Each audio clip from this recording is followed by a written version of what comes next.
আজকে সকাল থেকে কোনো রোদ ওঠেনি, চারিদিক যেন কুয়াশায় ঢাকা।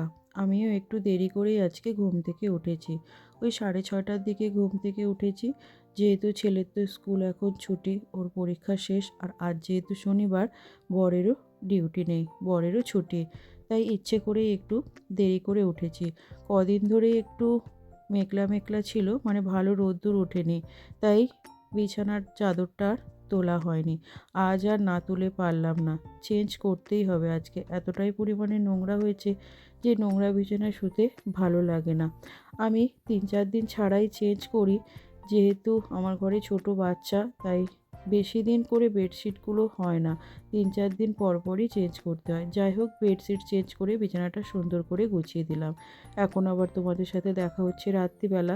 যেহেতু শীতের দিন, পিঠে খেতে সবারই তো ইচ্ছে হয়। তাই আজ একটু পিঠে বানাচ্ছি কিছু ডালের পিঠে আর কিছু নারকেলের পিঠে। বরমশাই যতই পিঠে খাক, পিঠের পরে সে অল্প করে একটু মুড়ি খায়। তাই তার জন্য একটু আলু সেদ্ধ বসালাম। যেহেতু আজকে বাঁধাকপির পিঠে করছি না, না হলে একটু তরকারি রেখে দিতাম, ওটা দিয়েই মুড়ি খেয়ে নিত। আজকের ছোট্ট মিনি ব্লগটা এই পর্যন্ত। কেমন লাগলো জানিও, ভালো লাগলে লাইক শেয়ার সাবস্ক্রাইব করে দিও।